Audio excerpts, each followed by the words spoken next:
팔레스타인 국가대표팀 마크람 다부브 감독이 다시 한번 대한민국의 발목을 잡았습니다.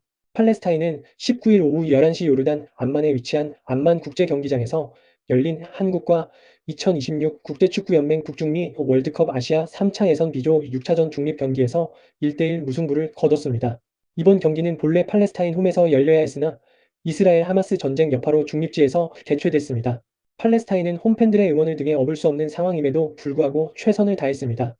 전반 12분 자이드 쿤바르의 선제골을 비롯해 매서운 역습으로 하여금 한국의 간담을 서늘케 만들었습니다.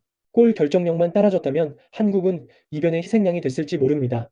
비록 승점 1점을 확보하는데 만족해야 했지만 플레이오프 진출 티켓이 주어지는 3위, 4위권과 격차를 3점으로 좁힌 팔레스타인입니다. 한국은 약체 팔레스타인의 발목을 잡혔지만 소중한 소득도 챙겼는데요. 팔레스타인이 우리나라의 취약점을 정확히 건드렸습니다. 바로 중원 사령관 황인범이 꽁꽁 묶였습니다. 황인범이 집중 견제를 당하자 우리나라의 공격 루트는 매우 단순해졌습니다. 그 탓에 객관적인 전력에서 한 수 아래인 팔레스타인의 밀집 수비를 뚫지 못했다는 평가입니다. 그간 우리나라를 상대하는 팀들은 손흥민과 이강인을 집중 마크했습니다. 실력은 당연하고 이름값과 소속팀이 주는 무게감이 타의 추종을 불허했습니다. 하지만 이들은 개인기로 극복하거나 수비수들을 유인하고 동료들에게 기회를 만들어주는 등 어렵지 않게 해법을 찾았습니다. 그러나 공격의 시발점이 되는 황인범이 막히자 이야기가 달라졌습니다. 팔레스타인은 황인범에게 공이 갔을 때 2중 3중으로 괴롭혔습니다. 황인범의 패스 정확도가 떨어지기 시작했습니다. 황인범이 공을 받는 위치가 점점 내려오면서 공격 전환이 지연됐습니다. 황인범이 공격 지역에서 영향력을 발휘하지 못하자 한국은 플랜 B가 마련되지 않은 것처럼 보였습니다.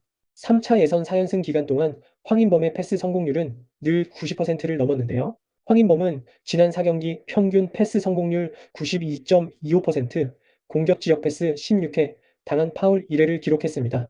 특히 직전 쿠웨이트전은 81분 동안 83회만 터치하면서 기회 창출 3회, 어시스트 2회, 패스 성공률 92%의 고효율 플레이를 자랑했습니다. 손흥민이 프랑스의 전설적인 미드필더인 지네딘 지단이 떠오른다고 혀를 내둘렀을 정도였습니다. 팔레스타인을 상대로 황인범은 패스 성공률이 87%로 떨어졌습니다. 공격 지역 패스도 12회로 급감했습니다. 크로스는 5회 올려 모두 실패했습니다. 큰 부상으로 이어질 뻔한 거친 태클까지 당했습니다. 결국 낙하산 홍명보 감독이 뭘 할 줄 알겠으며 전술 코치로 데려온 코치가 사단으로 움직이는 명망 있는 감독들보다 낫다는 보장이 없는 현재 대표팀 코칭 스태프 수준을 다시 한번 명확히 확인할 수 있었던 시간이었습니다. 특히 수비 전술이 부재하고 플랜 B가 없으니 팔레스타인에게 비기는 것입니다. 역대급 선수진을 가지고 말입니다. 경기 후 기자회견에서 홍명보 감독은 무승부를 기록한 거에 대해선 결과적으로는 안 좋다. 마지막까지 최선을 다했다고 생각한다. 원정에서 선수들이 후반 막판에는 지친 모습이 있었는데 마지막까지 최선을 다했다고 생각한다. 올해 마지막 A매치였는데 승리하지 못해 팬들에게 미안하다고 사과했습니다. 이어 물론 지난 5경기를 제외하고 오늘 경기 놓고 보면 좀 더 발전해야 하는 부분이 많다고 생각한다. 돌아가면 6경기를 분석해 내년 시작되는 경기에서 좀 더 좋은 모습을 보일 필요가 있다고 본다고 말했습니다. 개선해야 할 점에 대해서는 6경기 중에 잘 됐던 점은 짧은 시간에도 조직적으로 선수들의 노력으로 좋아졌다. 득점 루트가 여러 가지 생긴 게 짧은 시간에 발전한 부분이었다. 반대로 여러 루트가 있었음에도 조직력이 강한 상대가 내려섰을 때 결정력은 발전시켜야 한다고 본다고 지적했습니다. 3차 예선에서 유일하게 팔레스타인만 이기지 못한 홍 감독은 개인적으로 이 경기를 준비하면서 좋은 팀이라고 생각이 들었다. 이 사실은 선수들에게도 전했다. 경기 내내 끊임없이 투쟁하는 모습이 정말 좋았다며 우리 선수들도 거기에 비해 많은 투지력을 발휘한 건 사실이지만 전체적으로 봤을 때 상대가 좋은 팀이라는 인상을 받았다. 특별히 조언할 건 없다고 칭찬했습니다. 경기 후 기자회견에 참석한 다부브 감독은 팔레스타인 팬들에게 고맙다는 말을 전하고 싶다. 무척 어려운 경기였다. 선제골을 넣었지만 집중력을 잃어 실점한 것이 아쉽다. 후반에는 더욱 잘할 수 있었지만 경기가 거친 양상을 띄었다고 총평을 내렸습니다. 이어 우리 홈에서 경기했다면 좋은 결과를 가져올 수 있었을 것이라며 팬들이 주는 동기부여는 엄청나다. 매 경기 힘들지만 요르단, 오만, 쿠웨이트 등 어느 상대를 만나도 기회를 만들기 위해 노력하고 있다고 전했습니다. 팔레스타인에게도 질 뻔하였고 경기 후 팔레스타인 감독이 직접 본인들이 이길 뻔했는데 운이 좋았던 한국이라고 조롱하고 있는 현실이 무척이나 안타깝습니다. 여기에 경기 후 이강인 선수의 인터뷰도 화제가 되고 있는데요. 다른 선수들과 마찬가지로 믹스트존에서 취재진의 인터뷰 요청에 응한 이강인 선수입니다. 다른 선수들과 마찬가지로 오늘 경기 소감, 팀 내에서의 지시사항과 대표팀 내에서의 지시사항의 차이 등을 물으며 일반적인 인터뷰를 이어가고 있었습니다. 그러다가 충격적인 일이 벌어졌는데요. 다들 난리가 난 상황입니다. 인터뷰 말미 직접 홍명보 감독을 경험해봤는데 소감을 물었습니다. 특별한 질문이 아니라고 느껴졌는데요. 이강인 선수는 당황하며 7초간 말을 잇지 못했습니다. 뉴스 인터뷰 영상을 참고하셔도 좋을 것 같습니다. 저작권 이슈로 다 담지 못한 점 양해를 부탁드립니다. 이강인 선수는 7초간 정적 후 갑작스럽게 질문하니 당황스럽다며 겨우 인터뷰를 이어갔는데요. 처음 오셨을 때부터 확고했다. 선수들이 잘 따른다 밖에 이야기를 하지 못했습니다. 언론에 비춰지는 선수들이 홍명보 감독을 신뢰하고 좋아한다는 언론 플레이들이 많이 나오고 있는데 이강인 선수의 모습을 통해 알 수 있듯이 세계적인 선수들이 좋은 감독 밑에서 플레이하다가 낙하산 홍명보에게 무엇을 배울 수 있을까요? 전술 코치랍시고 있는 놈도 B급입니다. 그냥 이강인 선수가 해줄 수 있는 말은 선수들이 감독님을 잘 따른다가 최고의 립서비스인 것입니다. 선수들이 무척이나 안타깝습니다. 팔레스타인을 상대로 무승부면 답이 나온 것입니다. 시간이 지난다고 나아지지 않습니다.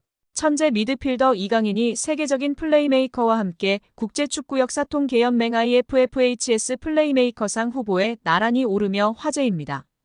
IFFHS는 지난달 말 공식 홈페이지를 통해 이강인, 리오넬 메시, 케빈 더 브라위너, 주드 벨링엄 등으로 구성된 2024년 월드 베스트 플레이메이커 후보 15인을 발표했습니다.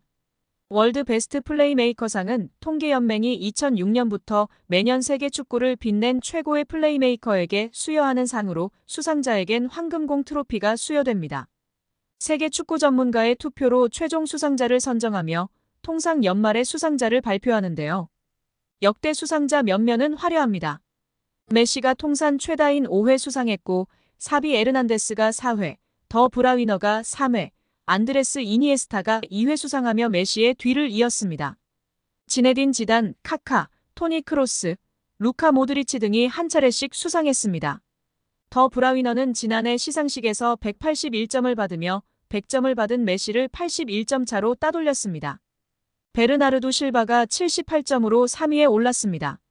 시즌별로 가장 창의적인 플레이를 펼친 선수들에게 트로피가 주어졌는데요. 이런 전설들이 수상한 플레이메이커상 최종 후보에 이강인이 뽑힌 것만으로 큰 의미가 있다는 평가입니다.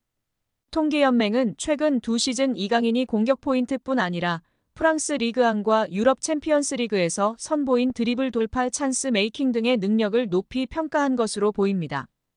이강인은 올 시즌 챔피언스 리그에서 키패스 11개를 기록하며 전체 공동 4위를 질주하고 있는 상황입니다.